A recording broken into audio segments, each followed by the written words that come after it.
ഞാൻ വീണ്ടും വന്നു. എൻ്റെ പേര് ജയശ്രീ. ഞാനിന്നൊരു 4 മണി പലഹാരമായിട്ടാണ് വന്നിട്ടുള്ളത്. അതിൻ്റെ പേര് പഴം നുള്ളിയത്. അപ്പോൾ കുട്ടികളൊക്കെ വെക്കേഷനൊക്കെ ആയിട്ട് വീട്ടിലിരിക്കുകയല്ലേ, അപ്പോൾ അവർക്കൊക്കെ എളുപ്പത്തിൽ ഉണ്ടാക്കി കൊടുക്കാൻ പറ്റിയ റെസിപ്പിയാണ്. അപ്പോൾ നമുക്കതൊന്ന് ട്രൈ ചെയ്ത് നോക്കിയാലോ? അപ്പം നമ്മൾ പഴം നുള്ളിയത് ഉണ്ടാക്കാൻ പോവുക കേട്ടോ.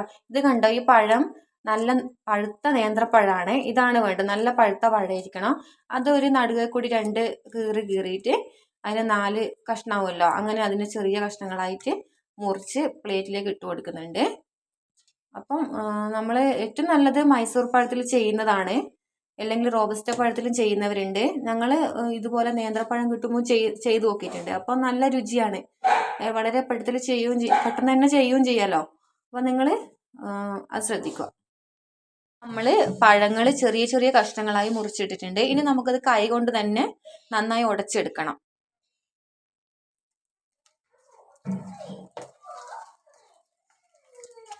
നന്നായി ഉടച്ചെടുത്തിട്ട് വരാം കേട്ടോ. അപ്പം പഴം നന്നായിട്ട് ഉടച്ച് ശരിയായിട്ടുണ്ട്. ഇനി നമുക്ക് വേണ്ട ഇൻഗ്രീഡിയൻസ് ഒക്കെ ഇതിൽ ചേർത്ത് കൊടുക്കാം. ആദ്യം ചേർക്കുന്നത് ഏലക്ക പൊടിയാണ്. ഏലക്ക പൊടിച്ചത് ചേർത്ത് കൊടുത്തിട്ടുണ്ട്. ഇനി നമുക്ക് ഇതിലേക്ക് ആവശ്യമായ പഞ്ചസാര ചേർത്ത് കൊടുക്കാം. പഞ്ചസാര ഒരു 4-5 സ്പൂണ് ചേർത്ത് കൊടുക്കണം. അധികം പഞ്ചസാര ആയാലും നമുക്ക് വെളിച്ചെണ്ണയിലിട്ട് പൊരിക്കേണ്ടതല്ലേ, അപ്പോൾ അടിയിലൊക്കെ ഒട്ടിപ്പിടിക്കാൻ സാധ്യതയുണ്ട്. അപ്പോൾ ഒരു മധുരം നിങ്ങൾ നോക്കിയിട്ട് തന്നെ ചേർക്കണം. ഇപ്പം ഞാൻ ചേർത്തത് ആ ഒരു സ്പൂണിന് 4 സ്പൂണാണ്, 4 അല്ലെങ്കിൽ 5 സ്പൂണോളം. ഇത് നമ്മൾ ഇതൊക്കെ ബാലൻസ് ചെയ്യാൻ മാത്രം കണക്കിനൊക്കെ ഉപ്പ് ചേർക്കണം. ഇത് നന്നായിട്ട് മിക്സ് ചെയ്ത് കൊടുക്കണം.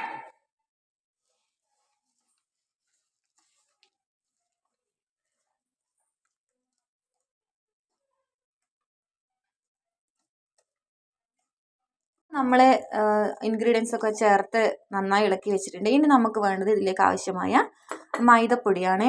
ഞാൻ ഈ ഒരു കപ്പിൽ മൈദ എടുത്തിട്ടുണ്ട്. അപ്പോൾ ഇതിൽ ഞാൻ ആവശ്യമുള്ളിടത്തോളം ചേർത്ത് കൊടുക്കുക ചെയ്യുന്നത്. അപ്പോൾ നമുക്ക് കുറേശ്ശെയായി ഇട്ടിട്ട് ഇത് മിക്സ് ചെയ്ത് കൊടുക്കാം. ഒന്നിൻ്റെ അളവ് കൂടാൻ പാടില്ല. ഇപ്പം 2 സ്പൂൺ ഇട്ടിട്ടുണ്ട്, നിങ്ങൾ കണ്ടല്ലോ സ്പൂണ്, ആ അളവിൽ ഇട്ടിട്ടുണ്ട്. ഇനി നന്നായിട്ട് കുറച്ച് ക്ഷമ വേണം കേട്ടോ, മൈദയിൽ ഇടുന്നില്ല. അപ്പോൾ നന്നായിട്ട് യോജിപ്പിച്ച് കൊടുക്കണം. അപ്പോൾ ആ ഒരു കൺസിസ്റ്റൻസി ആയിട്ടില്ല, കുറച്ചും കൂടി മൈദപ്പൊടി ഇട്ട് കൊടുക്കുന്നുണ്ട്. മതിയാവും. ഒന്നും കൂടി നല്ലോണം മിക്സ് ചെയ്യാം.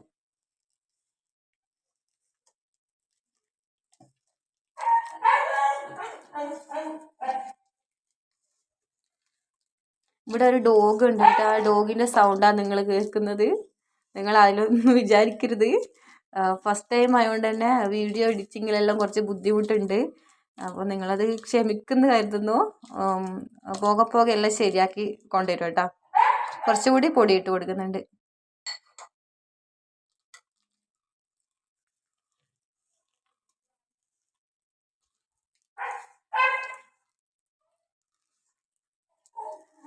മേദൂസ് ഇവിടെ വന്ന് ഒളിച്ചിരിക്കുന്നുണ്ട്. മേദൂസിന് എന്തെങ്കിലും പറയാനുണ്ടോ? എന്താ പറയണ്ടേ? അമ്മ ഉണ്ടാക്കുന്നുണ്ട്. അമ്മമ്മക്ക് എപ്പോഴും വീഡിയോ തന്നെ എടുക്കേണ്ടത്.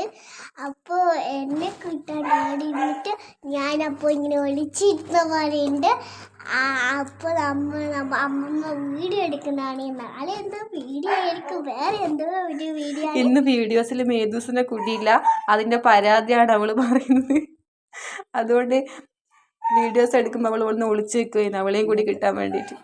അപ്പോൾ നമുക്ക് ഏകദേശം ആ ഒരു ലെവലായിട്ടുണ്ട് തോന്നുന്നു. നന്നായിട്ട് ഒന്നുകൂടി മിക്സ് ചെയ്യണം. മിക്സ് ചെയ്തിട്ട് വരട്ടെ നല്ലോണം. അപ്പം നമ്മൾ നന്നായിട്ട് കുഴച്ചെടുത്തിട്ടുണ്ട്.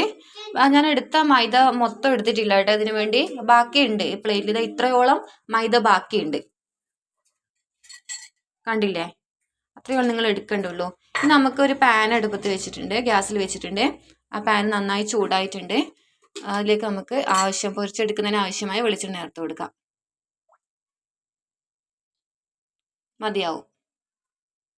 ഇനി അത് നല്ലോണം ഒന്ന് ചൂടാവട്ടെ. വെളിച്ചെണ്ണ നന്നായി ചൂടായി വന്നിട്ടുണ്ട്. അപ്പോൾ ഈ ഒരു ചൂട് വേണം കേട്ടോ. നന്നായി ചൂടാകുമ്പോൾ മാത്രമേ നമുക്ക് നല്ല എളുപ്പത്തിൽ ആക്കി എടുക്കാൻ പറ്റൂ. അപ്പോൾ നമുക്ക് ഓരോ ബോൾസ് പോലെ ആക്കിയിട്ട് എണ്ണയിലേക്ക് ഇട്ട് കൊടുക്കാം. അപ്പോൾ കയ്യിൽ പറ്റി പിടിക്കുന്നുണ്ടെങ്കിൽ കുറച്ച് പച്ചവെള്ളത്തിലൊക്കെ കൈ നനച്ച് ചെയ്താൽ കുറച്ചും കൂടി എളുപ്പമായിട്ട് ചെയ്യാൻ പറ്റും. കണ്ടില്ലേ ഇതുപോലെ.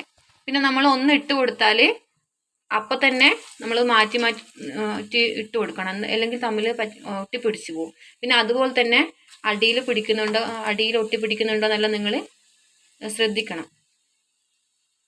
അപ്പം നല്ല ചൂടല്ലേ, അപ്പം നമുക്കൊന്ന് കുറച്ചൊന്ന് ഫ്ലെയിം അഡ്ജസ്റ്റ് ചെയ്ത് കൊടുക്കാം.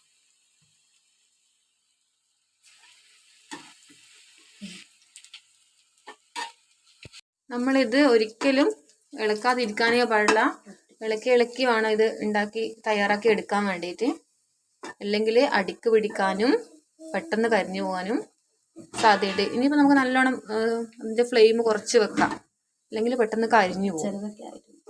ചിലതൊക്കെ ആയിട്ടുണ്ട്. അത് നമുക്ക് വേറൊരു പാത്രത്തിലേക്ക് മാറ്റിയിടാം. നന്നായിട്ട് വെളിച്ചെണ്ണ ഊറ്റി ഒഴിച്ചിട്ട് വേണം മാറ്റിയിടാൻ വേണ്ടി. പിന്നെ ഞങ്ങൾ കണ്ണൂരാട്ടോ, അപ്പോൾ നിങ്ങളെ ലാംഗ്വേജ് നിങ്ങൾക്ക് മനസ്സിലാവുന്നുണ്ടോ എന്നറിയില്ല. അതിൽ നിങ്ങൾക്ക് കുറച്ച് കൺഫ്യൂഷൻസ് എല്ലാം ഉണ്ടാവും.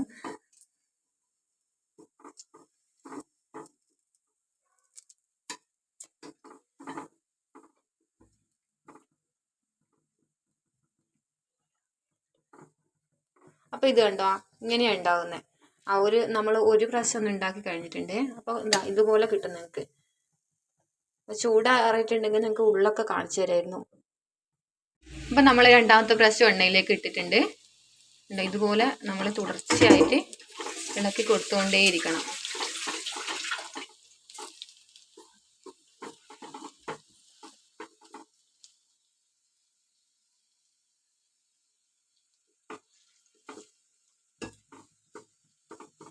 വളരെ എളുപ്പത്തിൽ തന്നെ നമുക്ക് തയ്യാറാക്കി എടുക്കാം. ഇപ്പം വെക്കേഷൻ ടൈമൊക്കെ അല്ലേ, അപ്പോൾ കുട്ടികൾ വീട്ടിലുണ്ടാവും. അവർക്ക് എപ്പോഴും ഉണ്ടാക്കി കൊടുക്കുന്ന പലഹാരത്തിന് കുറച്ച് വ്യത്യാസമായിട്ട് നമുക്കും ഉണ്ടാക്കിയെടുക്കാൻ എളുപ്പമാണല്ലോ.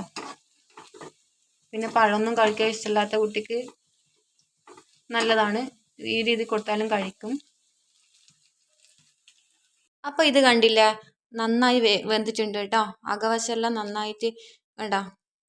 മൈദയിലാക്കി കഴിഞ്ഞാൽ പെട്ടെന്നൊന്നും വേവുമല്ലോ, പക്ഷെ ഇത് നന്നായി വെന്തിട്ടുണ്ട്. അപ്പോൾ നിങ്ങൾ ആ ബോളാക്കി ഇടുമ്പോൾ അത്യാവശ്യം ചെറിയ കഷ്ണങ്ങൾ, ചെറിയ ബോൾസ് ഇടുന്നതായിരിക്കും നല്ലത്. നമുക്കത് ടേസ്റ്റ് ചെയ്ത് നോക്കാം. നമ്മൾ മേധൂസിനെ വിളിക്കാം. മേധു, ഓടിവാ.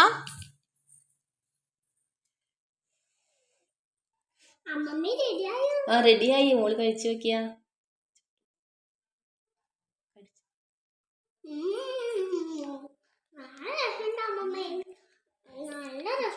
മധുരം ഉണ്ടാ മോളെ? അപ്പം മേധൂസിൻ്റെ അഭിപ്രായം നിങ്ങൾ കേട്ടില്ലേ? അപ്പം എല്ലാവരും ഉണ്ടാക്കി നോക്കണം. നല്ല